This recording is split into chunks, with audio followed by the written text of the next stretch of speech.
Hello, my name is Paula Russell, and I'm Assistant Professor and Head of Subject of Regional and Urban Planning in the School of Architecture, Planning and Environmental Policy at UCD. Today, I'm going to briefly talk about the common good in planning. The notion of the common good or public interest has been a crucial underpinning of planning since its inception. Indeed, it has been used as a major justification for planning. The rationale is that it is just to intervene in land and property markets and to usurp individual rights if that intervention will yield benefits for the broader public. In very simple terms, the common good means serving the interests of the public at large over individual or localised interests. The foundation of planning legislation for the Irish planning system specifically cites the common good. The preamble to the 1963 Local Government Planning and Development Act includes the following statement. It states that it is an act to make provision in the interests of the common good for the proper planning and development of cities, towns, and other areas. In the major revision to the legislation that was embodied in the 2000 Planning and Development Act, this was retained as to provide in the interests of the common good for proper planning and sustainable development. The common good, therefore, is a norm that has been traditionally invoked by planners themselves, an ideal that in the plans and the decisions planners make, they undertake a complex balancing act and ask, is this plan or is this decision in the interest of the common good?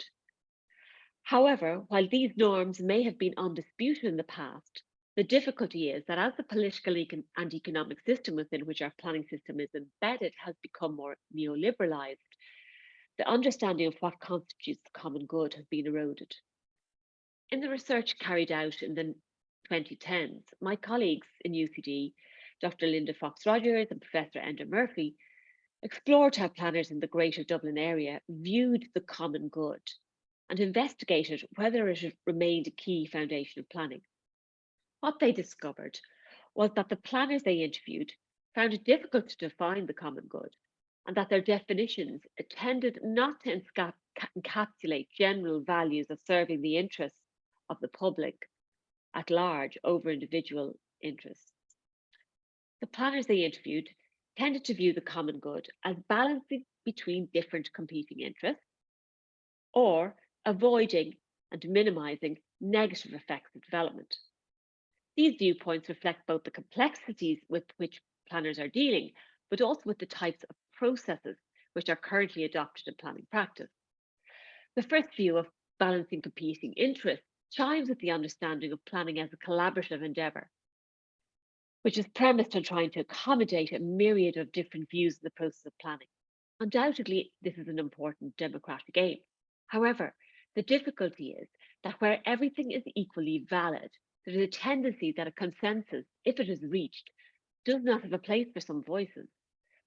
The voices of minority groups, the less vocal, and the marginalised. Indeed, the challenge is that if we focus purely on planning process and do not look at the ends and what we want to achieve, then the process may seem to be relatively democratic, but the outcomes may not be. The second view of avoiding or minimising the negative effects of development and extracting benefits for the local community has some merits too. However, this may simply be seen as extracting a limited ransom from development, rather than looking at what would be in the actual interests of the common good.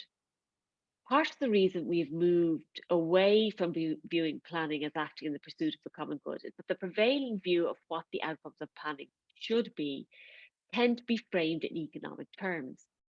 Increasingly, we are seeing the calls for a planning system in which efficiency, speed, delivery, and viability are valued above all else. A system where the common good is aligned with notions that what will be good for the economy will be good for all. However, I believe retaining the ideal of planning acting in the interests of the common good is vitally important. We need some recourse to values in a universal sense, which can then frame our decision making in a particular context, helping us decide if something is good or just. We need to consider what universal values we believe are important and what we believe is morally unacceptable.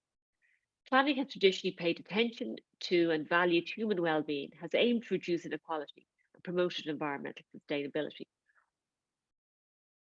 all as part of the wider underpinning of the common good. I believe as a planner that we need to take a stand on these issues and to engage with ethical concerns and values such as reducing injustices and diminishing inequalities. If we don't do this, those with power, both economic and political, will manipulate the planning system in their own interests, with little or no concern for the common good, leading to a hollow and impoverished system.